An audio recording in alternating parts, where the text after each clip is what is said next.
This is the X-Zone Broadcast Network, broadcasting worldwide on broadcast affiliates and satellite program providers, including CNN Broadcast Network, Sirius Satellite Network, Star Media, Good News Radio Network, Angel Broadcast Network, Wiki Broadcast Network, and WPBN TV. For more information on the X-Zone Broadcast Network, visit us at www.xzbn.net.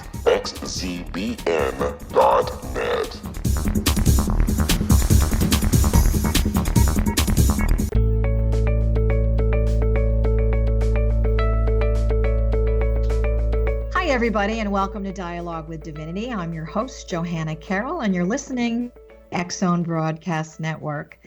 For over 30 years, I've been a spiritual counselor, author of 4 books, and lots of other things on my plate. But I have to tell you, one of the things that's always been a curiosity to me is my own personal quest to really understand who I really am.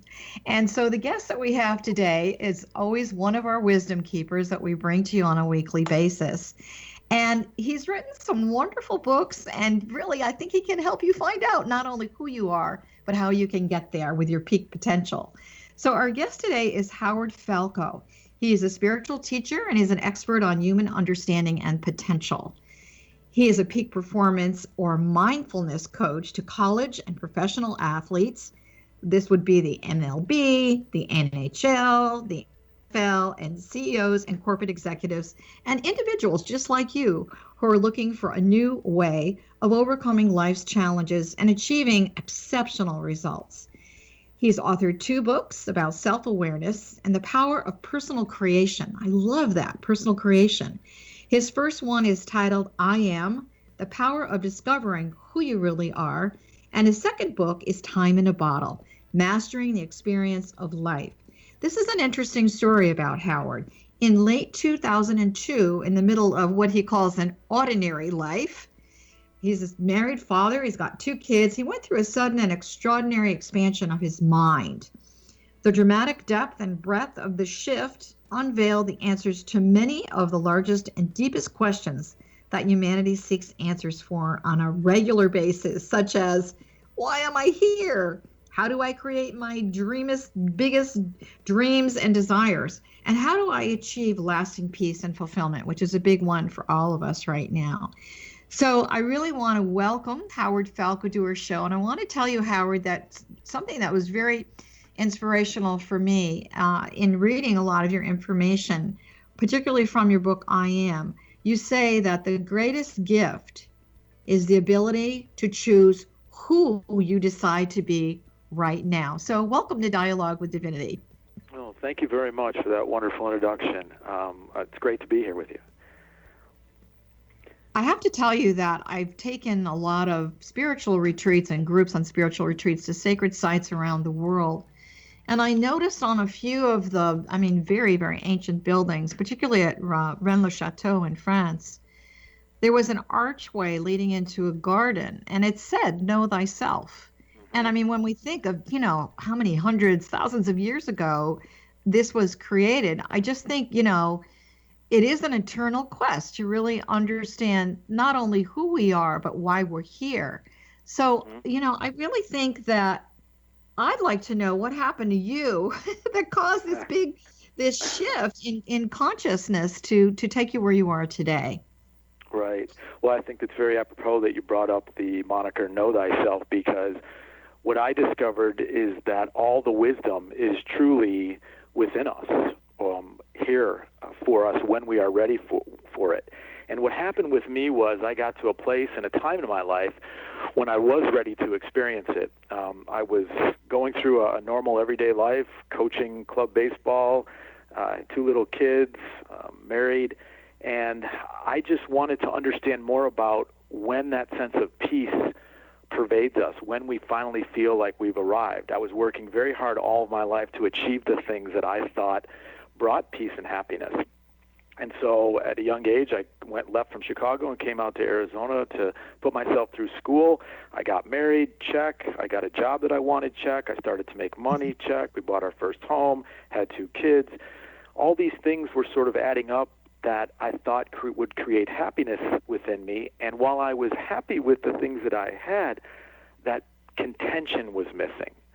And I wanted to know when that would arrive within me. And I thought the last thing, Johanna, was that it was millions of dollars. It's sort of the, quote, American dream. But one day I realized that that money was not what was going to bring ultimate happiness. And I had so many of the things that money couldn't buy. So when that last excuse for me of why I wasn't fully content and happy was gone, I was very scared. And I threw my hands up with the deepest yearning one could possibly have. Not being religious at the time, spiritual, scientific, I just threw my hands up to the universe and said, I am truly ready to know. Wow. And I want to know. And I don't know if I'm going to be able to go on unless I do. Okay, so let me just ask you a question, because Sure. I think that when we have this consciousness shift, I know for myself, had a very similar situation, and I just remember sitting on a beach and saying, come on, you got to help me. I mean, it's kind of like ask and you shall receive. Not that I want to get biblical or anything, but, and I think on some level, for those of you that are listening, there comes a point in your life, and thank you for mentioning that money is not the be all and end all of everything, because I can tell you from my very, very wealthy, successful Hollywood movie star clients, that is not the be all and the end all for them to find that resting place of peace in their soul. So I want to talk about this a lot, but just give me one or two words before we take a really quick break, before we can really dive into this. What were the two words in your heart that were really valuable? The two words in my heart were, I am worthy. I am worthy of understanding and knowing more. Okay, I cool. really felt that. We're going to be right back. Thanks. Hold that thought.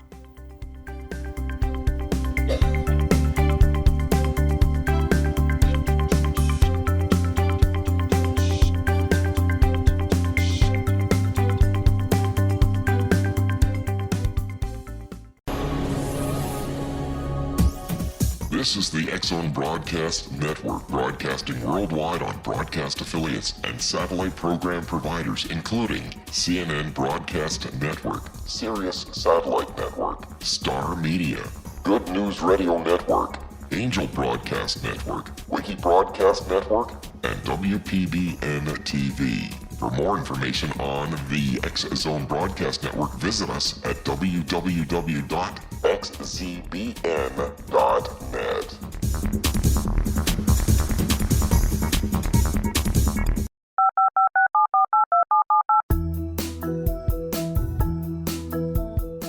Did you know that when you're on the road with limited data or Wi-Fi, you can still listen to the X-Zone Radio Show with Rob McConnell, The Science of Magic with Gwilda Wiyaka, X-1, Dimension X, Space Patrol, and every minute of the X-Zone Broadcast Network by calling 213-401-0080, courtesy of Audio Now.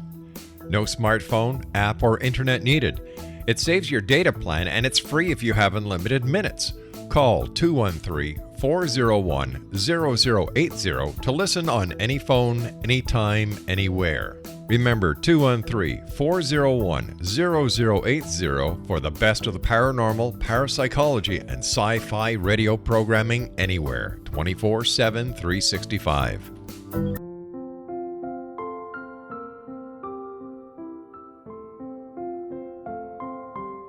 I am Dr. Carl O'Helvey, founder, president of a new cancer foundation focusing on evidence-based physical, mental, and spiritual interventions, including natural cancer cures, prayer, meditation, affirmations, nutrition, and other related holistic cancer prevention and cure modalities. These are used in cancer education, research, and financing care. I ask for your help to continue this important work by donating at www.holisticcancerfoundation.com.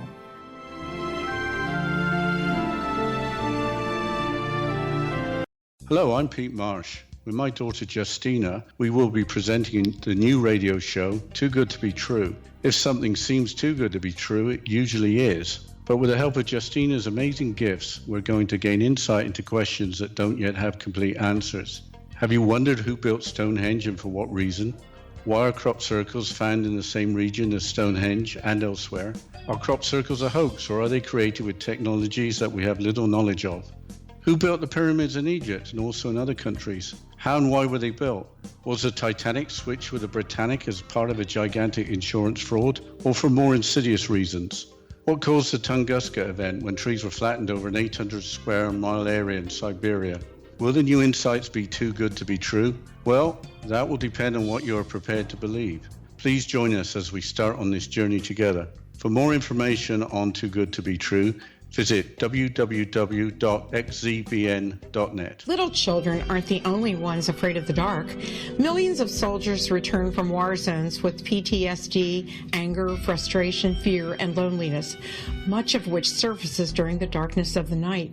You have the chance to change the lives of these American heroes. Songs and Stories for Soldiers.us provides free MP3 players for these men and women.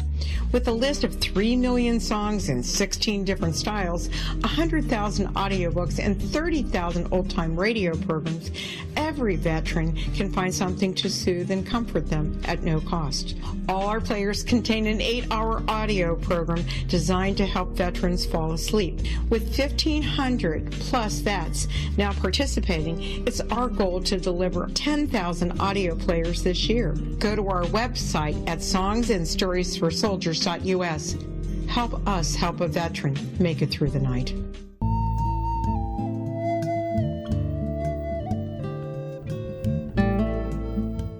Welcome back, everyone. You're listening to Dialogue with Divinity. This is Johanna Carroll, and our wonderful guest today is Howard Falco, mindfulness coach to a lot of athletes and regular people just like you.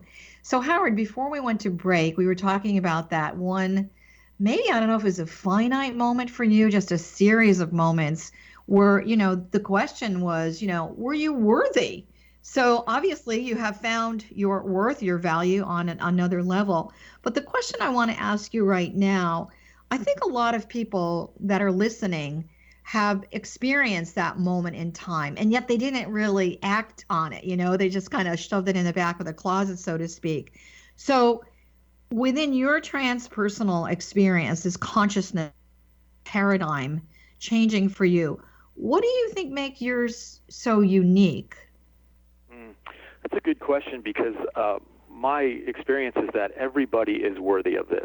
So I think what was unique about it was the depth of the desire and the readiness to give up any identity of my own self. I didn't care if it meant my own annihilation or my own death. That's how badly I wanted to know the answers. That's how curious I had been since I was a small child. And when I reached this point where I didn't have the answers, it shook me to my core. So that's when I really, truly opened up, and that's when it began to change. Because in the days that followed, I started to see how life is always answering us and always serving us. And the information just started to flow in. The first experience was I was still in the finance business at this point in my life, and I was at a seminar for dealing with the markets and how we make decisions in investments and how much we put in and the length of time in the vehicle and when we get out, and how it was based on a psychological perspective, and that we're creating the whole experience. And it was like in a moment in this class, I wasn't seeing it as far as the financial markets were concerned anymore. I realized that was my whole life. It was based on how I interpreted it, how I responded to it, how I felt about it. I was, in turn, creating it based on my response to it. And that gave me this huge sense of relief, knowing that the power to change my circumstance and to experience more of a sense of fulfillment and peace was within me. I didn't know how to do it yet, but at least I knew that power was not in money outside of me or something I needed to attain or achieve, but it was within my own perception, my own interpretation of myself in the world. And that really accelerated things. So, can I ask you a question? Because I heard you in the beginning, and this is always a trigger for me. You said you were curious as a small child. So was that just curious about life or questioning things, or just the normal curiosity that kids have? Because I feel a lot of people who are on a spiritual path and a journey and are looking for a deeper, more profound meaning, and really, are going to say, I'm going to go for it to really discover who I am. As children, they still had a connection to the other side. Do you have a belief on that one way or the other? Well, what the trigger was for me on my curiosity was when I was 14, my uncle asked me to go with him and my aunt and my cousin on a fishing trip up to northern Minnesota. And I had never been really far from the Chicago city lights. So we got up to this place in Minnesota, which was on the edge of a beautiful lake. We had this rustic cabin. It was dark when we got there. We unpacked, put everything away, and at 14, I wanted to explore the surroundings. So I walked out the cabin door. We had a boat dock there. I walked right to the end of the boat dock, and I just stood there looking out. And I had never experienced silence before, or, quote, the oxymoron of the sound of silence. Yeah, right. And that hit me. But what really shook me, Johanna, was as I looked out into this lake, I started to see what looked like lights shining up from the bottom of the lake because there were so many of them. And I looked in one area, and I looked in another, and they were covering the lake. And for a split second, I didn't know what was going on until I lifted my chin and my eyes to the sky. And in that moment, when I saw that many stars in the sky on that night, there was a profound shift within me. I looked up at that masterpiece, and I said, wow, someday I want to understand that. So that was truly the birth of my curiosity, and I kept an open mind. I was never into a very rigorous spirituality or religion, so I had an open mind on what your idea of, quote, God is, or what the idea of how the universe works, and I let life sort of bring it to me over time, and I think that helped. You know, I think for a lot of people, I've said this before on this show and to my friends and my clients and everyone else, that being out in nature is the best church, if you will, temple, whatever you'd like to call it.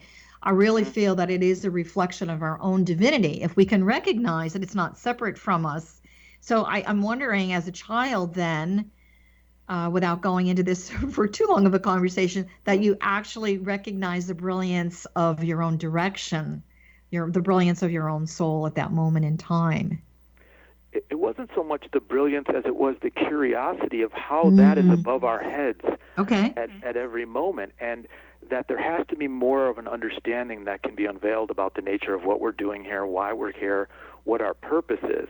And as I grew up and started to see all these big differences in the world between wealth and poverty and war and famine and people that experience joy and have a life that flows versus people that experience suffering, my curiosity grew, and I wanted to know what was behind that. And I always sort of had a knack of being able to talk to people or to try and understand people from a psychological perspective. And I think that was just in my general makeup. And you know, you make we made a statement in the beginning, which is part of your book, I Am. The greatest gift is the ability to choose who you decide to be right now. I'm wondering, though, if more people are inclined to look at who they are not, in other words, what's wrong with their life. I mean, how do we raise the window shade, if you will, so people can see, you know, through their own curiosity or their own quest or search, obviously working through someone like you, you know, how they can really discover this for themselves. Because I think we're so bombarded with all this negative stuff all the time, like, you know, if I don't use this toothpaste, you know, there's something wrong with me. So, you know, in the main crux of the teaching of I Am, what is your primary thesis in this book, if you will? So, unbeknownst to ourselves, we are conditioned through genetics and through our personal experiences and our upbringing and how we were nurtured to believe a certain way about ourselves and the world. And then what happens is that we live out that idea and actually collect the conditions to make it true. So who we believe that we are at the core are I am statements up until maybe a moment like this, hopefully, where we finally turn the eye on ourselves and say, how have I looked at who I am? That runs our lives.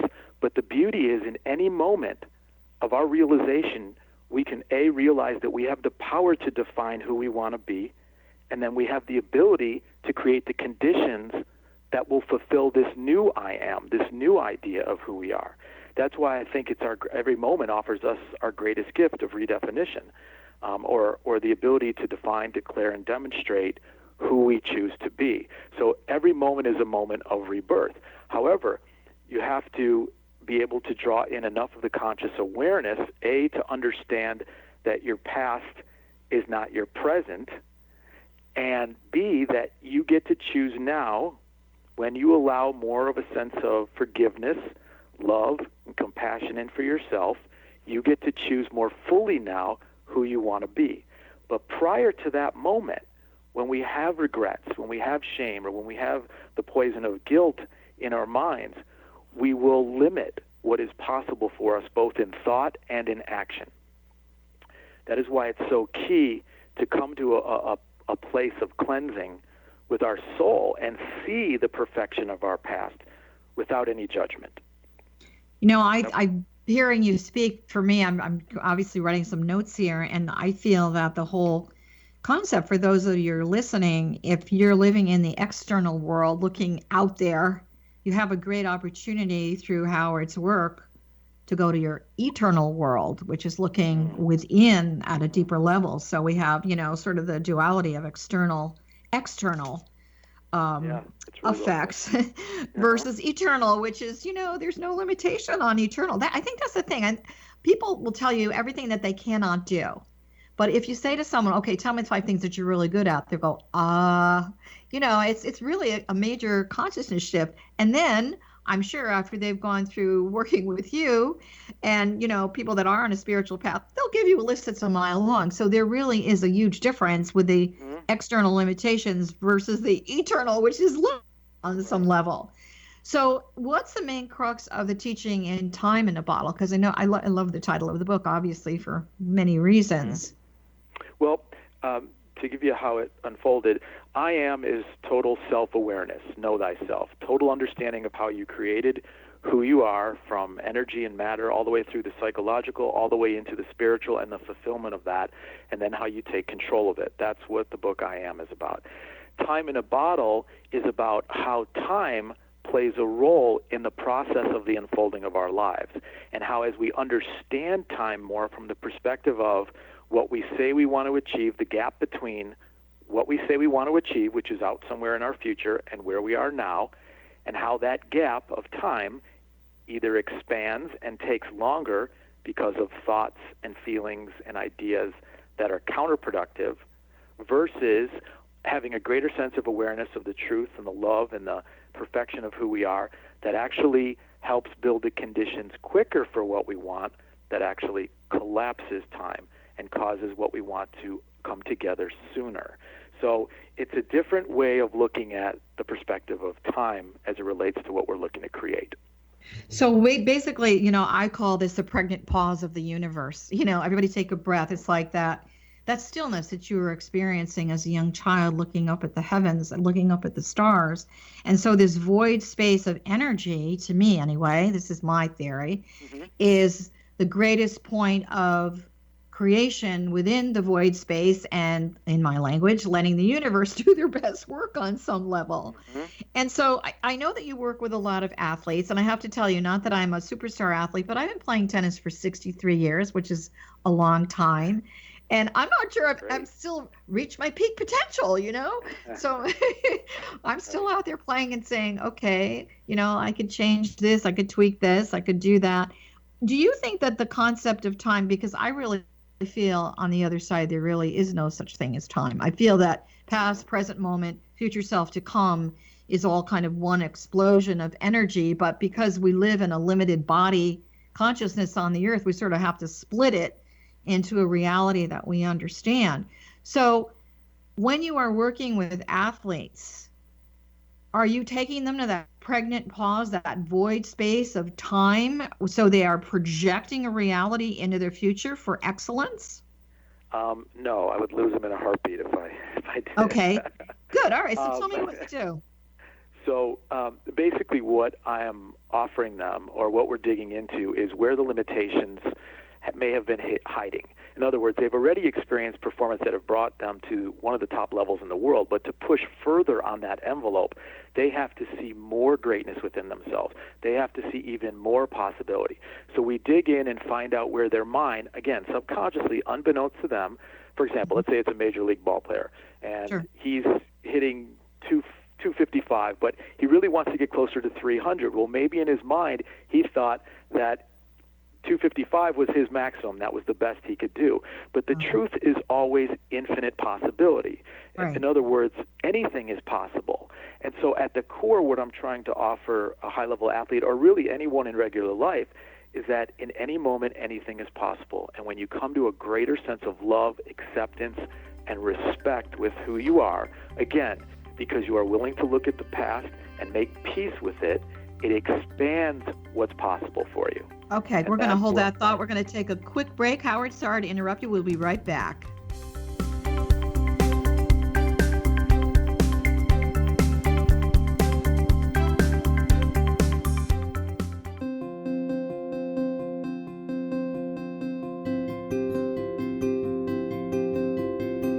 Dreams are our personal gateways into infinite wisdom. Don't miss shamanic counselor and indigenously trained dream decoder Sandra Corcoran's inspiring book, Shamanic Awakening Between the Dark and the Daylight.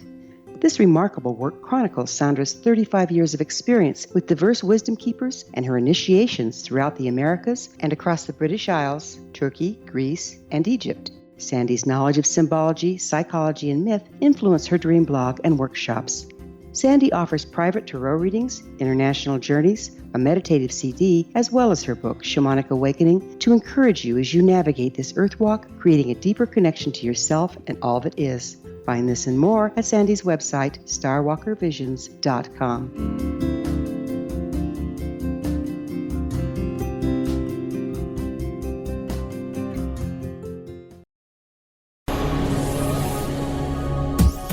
This is the X-Zone Broadcast Network, broadcasting worldwide on broadcast affiliates and satellite program providers, including CNN Broadcast Network, Sirius Satellite Network, Star Media, Good News Radio Network, Angel Broadcast Network, Wiki Broadcast Network, and WPBN TV. For more information on the X-Zone Broadcast Network, visit us at www.xzbn.net.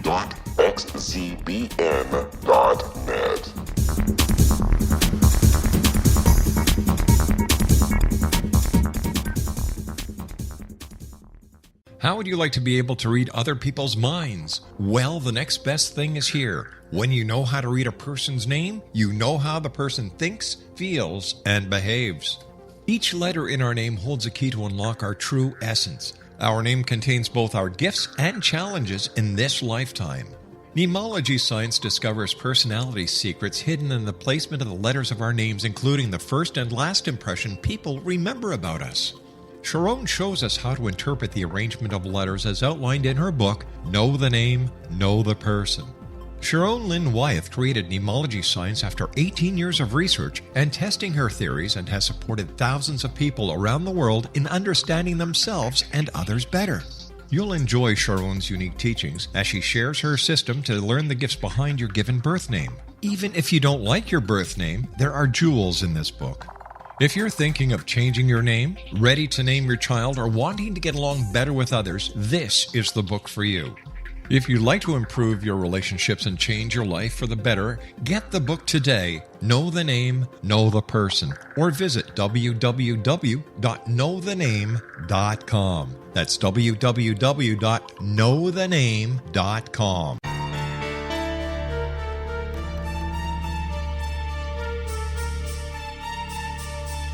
Hello, I'm Justina Marsh, and with my dad Pete, we are going to present a new show called Too Good to Be True. Together, we are aiming to discover more truths about this world and beyond. Do you have unanswered questions about the world? Do you ever wonder about aliens, conspiracy theories, or the universe? There are many shows discussing subjects such as pyramids or UFOs, but we want to relay this information based on our own research, including from spiritual means. Hopefully, listeners will be helped with their own beliefs and will appreciate the psychic insights that add to the previous research and information. We both look forward to sharing this insight and beginning this journey with our listeners. Visit xzbn.net for more information about when to listen.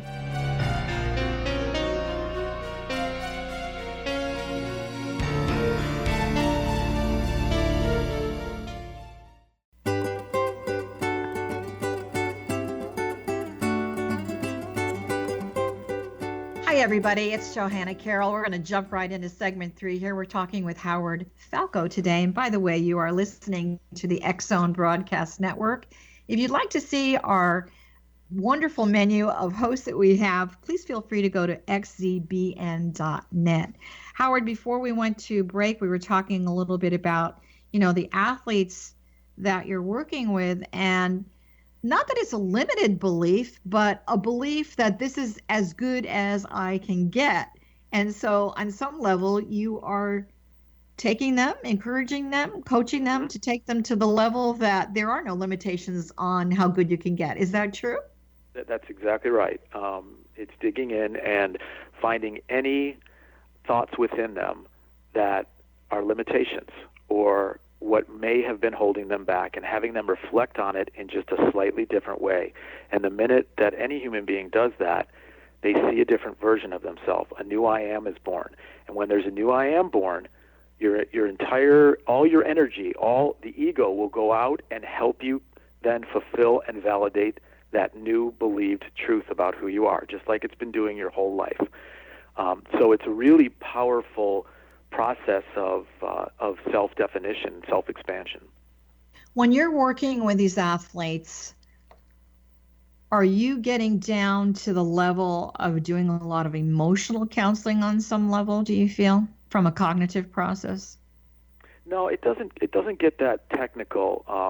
Maybe like the academic field would, or the clinical field might get, which is that's not how I really work. We just sort of get into the idea of who they are, what their thoughts have been, and then the conversation just takes on this beautiful flow where what they're looking to understand comes to the surface naturally, and we're able to deal with it. And then I just gently offer them a new way of looking at who they are. Because I personally believe, my experience is that any thought that anyone has that limits them in any way or is negative about who you are in any way is a lie. And if you can just have a moment of space to catch the thought and question it and say, number one, is it true? And number two, does it serve me in what I'm trying to create? You can begin to empower yourself to change it. And when that changes, everything changes. I worked with an NBA player once. I love this guy. He was great, very, very successful. And what was happening with him, and I'm wondering if you have this, and I don't know if it's appropriate to even be discussing this right now, but he had all these women throwing themselves at him. And it was a huge distraction for him, and it really affected his game. And, he found himself sitting on the bench when he should have been on the court. And so, our conversation in getting him to know that part of himself was, am I really being seen for who I am, or am I being seen as a means to an end for other people? And it was really profound for him because, I'm sure you find this anyway, a lot of these athletes from the time they're very young, they're being trained and groomed to hit a certain, goal, a certain level. And then all of a sudden, they're these men, and all of a sudden their hormones start showing up, and there's a lot of distractions. And then, of course, the money, and like we were talking about in the beginning, the money and the fancy cars and the clothes and all of this. And I really respected him because he wanted to come back to center. That's what he kept saying. I need to come back to center. And it wasn't center court. It was really center, within himself. Right. So I think as individuals, whether we're a professional ball player or just an average person, we do have these distractions. That's part of that external versus the eternal pathway that we're on. It doesn't mean that we have to blow everybody, out of our lives, but how do you handle a situation like that? I mean, there's a lot of pressure on professional athletes to perform, to have a certain lifestyle. How do you guide them through that process, or even the average person that calls you? So for athletes, it's just a matter of what your intention is. Is your intention to be better or to be one of the best in the world? Then you have to take a look at the distractions and learn to have more discipline, to be more controlled when it comes to those distractions, because there's going to be a lot of them. With fame and money and power comes a lot of people pulling on you in different directions. And so it comes down to their intent. And if they're in the room with me, I already know their intent is strong to begin with. So it usually is an easy answer for them when I ask them that, and then the next time and I always tell them, don't feel bad about anything that's happened up to this point, because that doesn't do your mindset any good. Right. What's important is how do you want to define who you are in the next moment? So when you're in a situation where you're tempted, what kind of decision will you make going forward? Because that's the only moment you have. And the minute that you change that decision, you're going to change the outcome of your life, and you're going to lead to more success for yourself because you're going to have more focus. And it's the same thing for individuals. It all depends on intention. What is it that you're trying to achieve?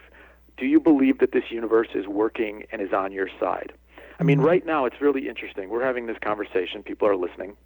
Right. And for those that are listening to these words, there's an exact reason that this has entered their space. Correct. There's been a curiosity, there's been an intention, and maybe the whole interview will be great and you'll take it all in, or maybe you'll just catch one sentence or one word that changes everything for you. But the point is, the universe is serving you, just like it's serving you, Johanna, just like it's serving me, in our intention in some manner. And when you feel that from life, you start to get more trustful of your circumstances, and you start to open your eyes a little bit wider to see, what is life bringing me, and how does this help wake me up a little more, raise my awareness and my consciousness, and help me to be more empowered towards what I want to create. So I have a saying that I feel that our intuition is the telephone line to the divine. And I know for a lot of guys, they just say it's my gut, it's my gut feeling. So in working with your gut or your intuition, do you feel that that whole thing about, I also believe intention is everything. So is that the first step that one can take to begin to have more control in any part of their life? No question that intuition, when people start to listen more to their gut or the feeling that runs through their body than their head, they're on their way. I always say that your head is right 50% of the time, but your gut is right 100% of the time. I like that. If you can get into a space where you're just a little more calm in your walk, you'll start to connect more with that feeling of intuition, and you'll be able to use it more and trust it more versus talk yourself out of it because fear in your head or regret or shame or guilt is clouding that intuition and not letting it come through enough. So when you get to a more peaceful state of mind with your own soul, with your own being, that those faculties can open up more, and again, you become more empowered, and you start to live life in a little bit more of a flow. So in the metaphysical teachings that I've been doing for over 30 years, I feel very strongly that your intuition speaks clearly within the first 3 to 10 seconds. So it's talk about gut. It's a kick in the gut, kick in the butt on some level. So it's immediate, right? It's immediate information. It is instantaneous. What happens, though, I personally feel that a lot of people go in and they start to edit it. It's like, well, wait a minute, did I really hear that? Exactly. So now you're worse off than you were before. So for those of you that are listening, if you have that gut feeling, that intuitive feeling, and you know what Howard and I are talking about, don't doubt it. Trust that connection, because that connection is really pure. That's going to take you on the next step in your life. So we talked about time. We talked about intention. Let's talk about, why do you think people suffer? And then they continue to make the same choices. To me, it's like, okay, let's get on the merry-go-round again. Here we go, round and round. Here we go. So what is it? Because they don't trust themselves? They don't listen to their intuition? What do you think is really happening? They haven't changed the idea of who they are. And so they keep seeking the fulfillment of what they believe to be true. Not what they want to be true, not what they think is true, but what they believe to be true. The example I use often in interviews or when I'm speaking is the one of criminals with rap sheets. So they get out of jail, and within a few months they find themselves back in front of a judge who's looking at this rap sheet and saying, how many times do you have to come back in and get punished longer and longer and longer before things change? The reason things don't change is because the identity of that individual has not changed when they come out of jail. They still believe themselves to be an ex-con, a criminal, no good, unworthy. And so because of that, their ego must go out and find the right people and the right circumstances for them to validate that process to them. One of the most powerful statements in the book that in I Am is the idea that mind must become matter, thought must become reality, and I, however we each define that, must become am. That is what we're working to know, that I am, that I exist. The question is, how have you defined I? can you reflect long enough to be able to empower yourself to say, that's no longer who I am, this is how I define myself? And then can you follow through in your thoughts and actions long enough to create a new self? So That's I'd the like question. to add, I'd like to add to that. I always say, okay, listen, God is going to slam you into the sidewalk until you get it. And every time you get slammed, it's going to hurt a little bit more. So how many more times do you want to bang your head on the sidewalk? So, I do think, maybe some people are invested in that, repetition. However, for those of you that are listening, I know you're not. So you have an opportunity to get off of the merry-go-round, stop negative behavior that's not serving yourself or your soul on any single level, and go out and buy both of these books, but particularly start with I Am. So we talked about time. We talked about the whole thing of intention. You're teaching. Give me a couple of really quick examples. How does this translate for the average? And here's a good example. There's so many people that are miserable with their jobs. They get up, talk about a merry-go-round treadmill. They get up, they have their coffee, they go to the office, and they, they're not invested. They feel like, they're hiding in a cubicle or whatever, totally unfulfilled, no creative spark at all. What's the first thing that you would say to them to, sort of light a match so they can see something new and different? Yeah, it's a great question. And the question is, what is your intention? What do you want to create for yourself? What vision do you see that's different than this one? And number two is, how bad do you want it? Because that will, that desire is what will allow an individual to live through the ebb or the retrenchment that may occur in the process of creating something new. Remember, for a new wave to start, there has to be a big ebb or a big swell first. So it's unavoidable in many cases, unless you're extremely financial well off, that people have the luxury of saying, yeah, I do want to change my jobs, but I can't afford to. I understand that. Where there's a will, there's a way. And when you want something bad enough, you will allow that space of retrenchment, make the sacrifices, and trust life and your process long enough to get there to create something new. And anybody that's ever done it has had to go through it. It's amazing, Johanna. Life has this incredibly elegant vetting process where it tests us That's true. based on what we want, and it really vets us out to see how strong our faith, our belief, and our will is both in ourselves and in life.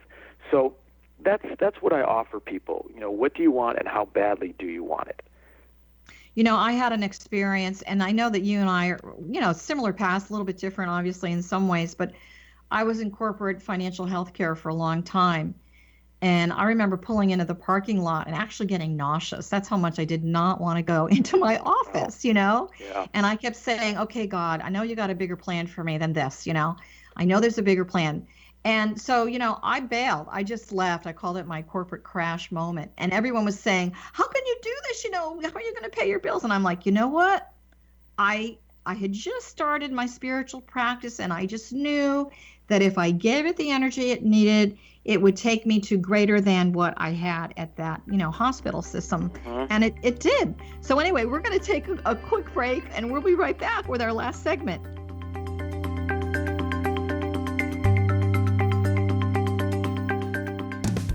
Hi everyone, Rob McConnell here, and I wanted to spend a moment on internet streaming. Everybody has heard about internet streaming, but not many know much about it. Did you know the internet streams just about everything? Movies. From new releases to old classics. TV shows. Almost every show, every episode, and much more. But the question has always been, how do you do it? Well now, thanks to the folks at 123 Ready TV, I have the answer for you. They have developed a simple program app, 123 Ready TV, that you install on your Windows PC, Android smartphone, or Android tablet that can have you streaming like a pro in less than 5 minutes. You truly won't believe how much is available or how easy it is to do until you try. And for a one-time cost of only $19.99, this product is a real winner. To learn more about 123 Ready TV, visit our website at www.xzbn.net.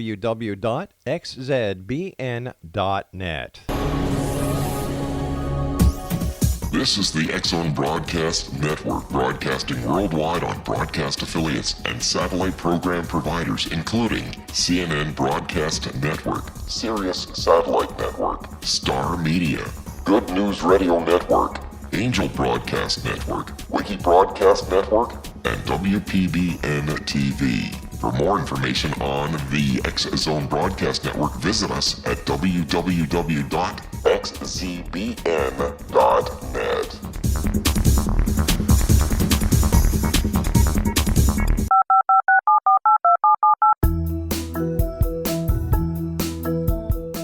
Did you know that when you're on the road with limited data or Wi-Fi, you can still listen to the X-Zone Radio Show with Rob McConnell, The Science of Magic with Gwilda Wiyaka, X-1, Dimension X, Space Patrol, and every minute of the X-Zone Broadcast Network by calling 213-401-0080, courtesy of Audio Now.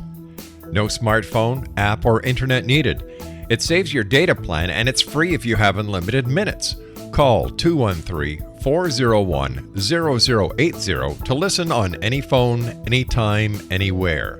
Remember 213-401-0080 for the best of the paranormal, parapsychology, and sci-fi radio programming anywhere, 24/7, 365.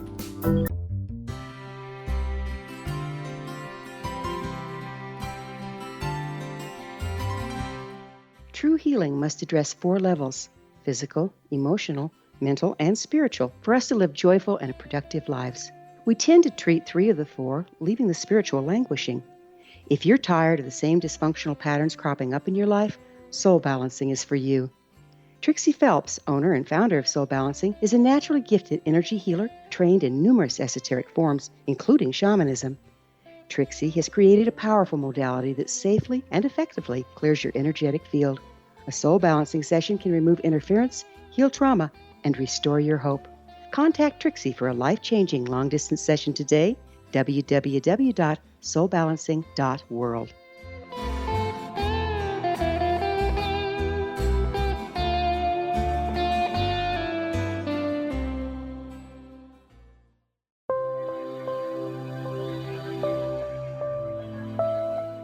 There's a legend shared by many indigenous cultures of a time when the nations were cast to the 4 corners of the world.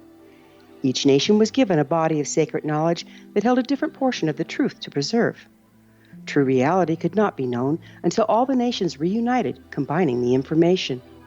If a single one was missing, the world could not be reborn and darkness would prevail. The Science of Magic Radio is dedicated to reuniting the sacred knowledge. With the understanding, none of us has all the answers, but together we can open new perceptions and possibilities. Through our combined vision, the world can be reborn into a place where darkness no longer prevails. Join me, Gwilda Wiyaka, and the Science of Magic daily on the X-Zone Broadcast Network, xzbn.net, or visit us at thescienceofmagic.net.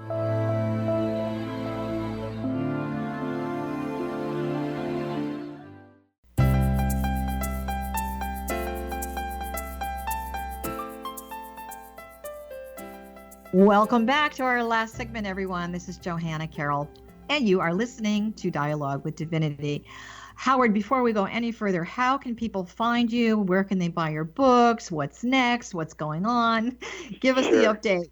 Absolutely. Well, my main website is howardfalco.com. That's Howard and then F as in Frank, ALCO.com. There's a bunch of information up there. Or my other website for athletes is totalmindsports.com.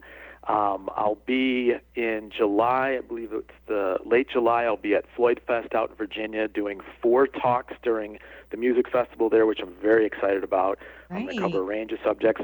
And the books are available at Amazon, Barnes & Noble. They should be at your local bookstore. Both I Am and Time in a Bottle are also on my website as well. You can find more information there. I've been on Howard's website, you guys, and I have to tell you, you've got to go check it out. Your blog is great. You know, I do spend time reading these things, and I just obviously love your work because you're changing a lot of people's lives, which is wonderful. So, you know, I think that when, you know, people really are honest, and for all of you that are listening, and I can speak for myself on this, the one thing, my main intention is to be happy.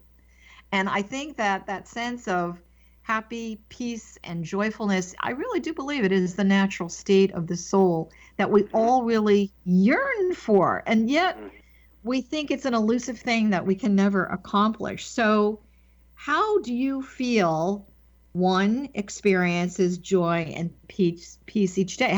First of all, how do you do it, if you don't mind sharing it? No, it's an outstanding question, and the simplest answer is eternal acceptance and trust. So whatever the circumstance, to accept and to know that there's a reason behind it. Whatever your situation is in life, to come to acceptance that up until this moment, this is where it's been. Then the second thing is eternal optimism, always knowing that there's infinite possibility in the next moment for everything to change, and being open to that process. So I guess, Johanna, when life reveals to you that there's more to know and understand, it gets exciting. And then as you see more of the connection between yourself and life, you begin to trust more of a divine universe, more of an elegant universe. And it helps in your daily walk. And when you're in that space, I can tell you, it's very, very magical. One of the analogies in I have is with Dorothy, where she wondered about this place that was beautiful and peaceful somewhere over the rainbow. And sure enough, she gets taken from this tornado in this world of black and white. And the first thing that changes in the film is she enters this world of rich, beautiful color. Same people, a little bit smaller, but it's just, and thus begins her true journey to understanding what life is all about and what she needs on her way, which is a brain to think more profoundly and self-reflect, and a heart and courage, and the ability to realize where the power really is in her life. So I think it really comes down to acceptance and faith and trust, and then believing in yourself. And that's the key. I do think that we have to turn some of it over to divine will, and sometimes we have to get out of our own way for that to occur. However, there's a piece that I've been seeing, I think it's been missing for a lot of people that feel like, I'm not going to get off that merry-go-round. And that is the law of action. At some point, to me, your first action is the consciousness shift. And Correct. In your language, it's, believing that, this potential is, limitless on some level, that all is available. All is available. To me, I say, okay, you've got a divine inheritance. How do you want to access it? And so the reality is you got to open the door to the treasure chest on some level. So we've been hearing a lot about, the law of attraction and the presence and all of that. And I think they're really good materials, but I also feel that there's some little pieces that are missing, because it's not just enough to have intention. It's not enough Correct. To just know I have this divine inheritance. I know now I got to open the door. How am I going to access it? So in your I am, how is it a little different than the current law of attraction? Not that we're bashing that or anything, because it's good material, but there's a piece missing, and to me it's like you got to do something. You can't correct. Just law of action. Really, you're spot on with all of it, and the piece that's missing is self-love, coming to infinite and unconditional self-love with who you are, seeing the perfection of your past. Now, I know when people hear this, they're going to say, but what about when I did that? And what about when I did that? The point is, at that moment, when you did that, no matter what you thought you knew or what you were supposed to do, you did the best you could. The damage is when you think you haven't done the best you could, and you have regret, and you think you should have changed it. You carry this energy within you of self-indignation or repudiation, and it limits what is possible for you, because the universe can only grace you with what you will allow for yourself.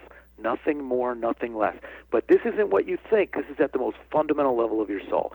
That's why to heal your soul, to see the love that you are, and the perfection, the opportunity is the key that allows you to access all this abundance. Now, there's a process, and you have to be willing to accept that there's a process to put conditions together. And in this quick fix, instant gratification world, sometimes it takes time. But when the farmer plants the seed, he doesn't get to pull fruit from the tree the next day. That's right. He has to nurture and cultivate. And so when you plant new seeds, give it time. Be patient. Trust. So for those of you that are listening, we're in springtime right now. Nobody went out and yelled at the roses that it was time to grow. This is the same thing. Yeah. Natural energy. And the natural energy is the nature of your soul. A couple of years ago, a book called The Lost Art of Loving. And the whole book was, I wanted to understand, I had gone through some health challenges with my heart.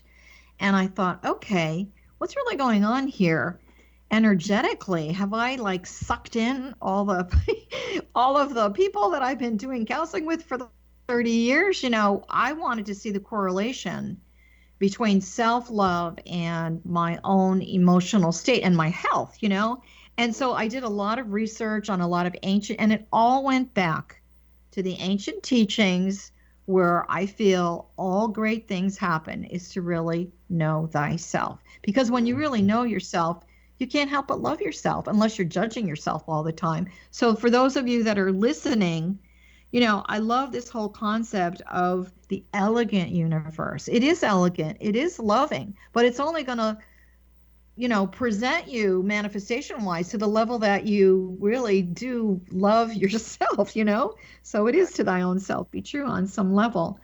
What do you think in your books, what's the most important piece of information that a reader can take from either I Am or Time in a Bottle?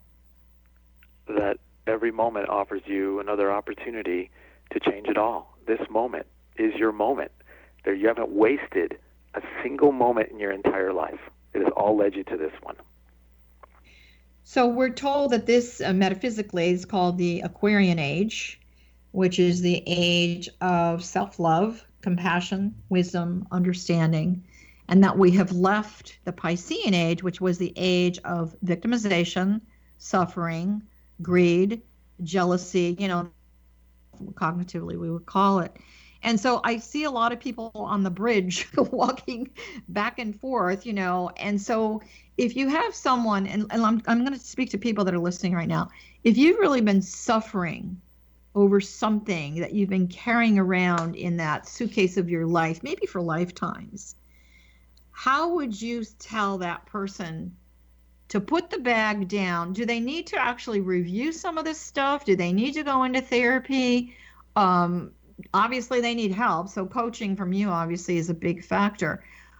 How can they just even throw the suitcase away? Because they're still going to be affected. For instance, your example about the criminal, they have such a perceived notion of who they really are rather than what they did, right? Correct. It depends on the will of their intention. Okay, goes back Do they to that. want it bad enough? Because intention is the mother of all creation. And so if they truly intend to change, will they be open to it? And for other people for people listening who are talking to other people, the whole key with other people is non-judgment. To give them the space to know that you can't know every step they've taken in their whole lives or why they've done the things that they've done, but you're not going to judge them for it. You're not going to take anything negative from them, but you're also not going to judge them. You're going to have compassion, because that's what will open up the lines of communication with them. That's really good advice. Also, one of the things that I've been working with a lot of my clients lately, and I think it might fall into your work, is the concept of enough. Well, enough doesn't mean limitation. It means, the instant gratification that you're talking about before. Well, if I have this car, I'm going to feel better. If I have this watch, I'm going to feel better. If I have X amount of dollars in the bank, I'm going to feel better. Instead of being peaceful and happy, content. We're talking about, again, external versus eternal. So if you have a client that comes to you and says, I'm never going to get that promotion. I'm never going to, I'm never going to be on my game. I'm never going to be one of the top, 5 all-stars, very quickly before we say goodbye to you. How would you work with that person? And I'm actually asking those of you who are listening to really listen to this response. Well, I would point out to them how their words are actually going to be self-fulfilling prophecies. If you believe you're never going to get something, you're never going to act for it or towards it, or you're going to destroy it, even if it starts to manifest itself. So believing that you're worthy of it and believing in the truth of infinite possibility is a huge start towards opening your mind to something new that can happen. Then it depends on your will and your belief and how much, how far and how long you're willing to go to achieve it. But everybody is worthy. Everybody. That's wonderful. Howard, we want to thank you so much. My pleasure. Really, congratulations on everything that you're doing. You're obviously opening a lot of people's hearts and souls to a whole new level. We want to thank you so much for being on our show. And My good pleasure. luck. We'll see you in the future. Sounds good. Thank you.